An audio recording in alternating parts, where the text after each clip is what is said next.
नमस्कार। फर्स्ट बिहार के आप तमाम दर्शकों के लिए इस वक्त की जो सबसे बड़ी खबर है वो लेकर के हम आपके बीच मौजूद हैं। और बड़ी खबर बिहार की राजनीति से नहीं बल्कि कोरोना से है। भले ही कोरोना काल में बिहार के चुनाव करा लिए गए हों, लेकिन अब हालात बिहार में बिगड़ सकते हैं और इस बात की आशंका अब सरकार को है। और यही वजह है कि सरकार ने कई बड़े फैसले लिए हैं कोरोना को नियंत्रण में रखने के लिए, कोरोना को काबू में रखने के लिए। जो सरकार के तमाम बड़े अधिकारी हैं उनकी एक प्रेस कॉन्फ्रेंस थोड़ी देर पहले संपन्न हुई है और प्रेस कॉन्फ्रेंस के बाद यह ऐलान किया गया है कि बिहार में उन सभी जिलों के अंदर जहां कोरोना की जो रिपोर्ट है, फाइंडिंग रिपोर्ट, मतलब जो कोरोना मरीजों के पाए जाने का जो रेट है वो अगर 10% है तो वहां पर सभी सरकारी कार्यालयों में और निजी कार्यालयों में एक बार फिर से 50% उपस्थिति ही होगी। यानी जो अब तक कार्यालय, चाहे वो सरकारी हो या निजी हो, प्राइवेट हो, जो फुल स्ट्रेंथ के साथ चल रहे थे, उन जिलों में जहां कोरोना के जितने टेस्ट हो रहे हैं उससे अगर 10% मरीज मिल रहे हैं, जितनी टेस्ट की संख्या, अगर मान लीजिए कि 100 टेस्ट हो रहे हैं एक दिन में और 100 टेस्ट में 10 मरीज मिल रहे हैं तो ये 10% हुआ।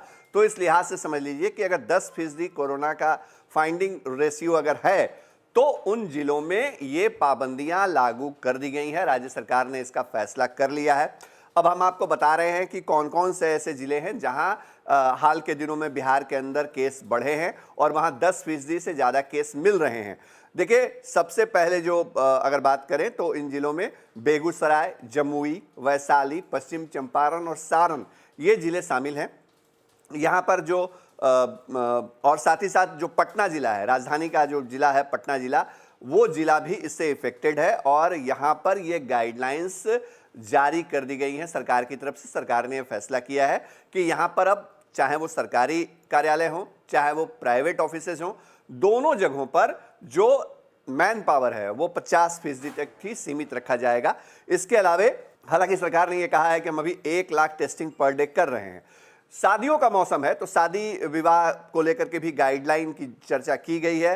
राज्य सरकार ने कहा है कि किसी भी शादी में 100 लोग ही शामिल हो सकते हैं, 100 लोग से ज़्यादा उस किसी शादी में शामिल नहीं होंगे। और सबसे खास बात यह है कि जिस भी शादी में 100 लोगों की संख्या की बात की जा रही है उसमें जो बैंड बाजे वाले लोग हैं, जो कैटरिंग के लोग हैं, जो दूसरे रिसोर्स के जो लोग आते हैं जो शादी विवाह में कार्यक्रम के लिए, उन सबको लेकर के केवल 100 लोग ही हो सकते हैं। 100 लोगों से ज़्यादा अगर होंगे तो जुर्माना हो सकता है, कार्रवाई हो सकती है, एक्शन हो सकता है। ये कहा है बिहार के जो गृह विभाग के अपर मुख्य सचिव हैं आमिर सुबहानी, उनकी तरफ से कहा गया है। आज से 3 दिसंबर तक के लिए ये नियम लागू किए गए हैं। ये सरकार ने फैसला लागू कर दिया है। इसके अलावा क्या है, श्राद्ध, मतलब कोई व्यक्ति अगर मर जाता है, उसकी मौत हो जाती है, मृत्यु हो जाती है, तो जो श्राद्ध कर्म होता है उसमें 25 लोग ही उस कार्यक्रम में शामिल होंगे। इससे ज़्यादा लोगों को मंजूरी नहीं दी जाएगी शामिल होने की। और साथ ही साथ जो गाड़ियां चल रही हैं पटना की सड़कों पे या बिहार में दूसरे जिलों में जहां पर 10% से ज़्यादा केसेज हैं, उन गाड़ियों में भी आधी ही संख्या रहेगी यात्रियों की। यानी अगर किसी बस में, किसी बड़ी गाड़ी में 40 लोगों की बैठने की क्षमता है तो उसमें 20 लोग ही सफर करेंगे। यह भी गाइडलाइन में स्पष्ट तौर पे कहा गया है।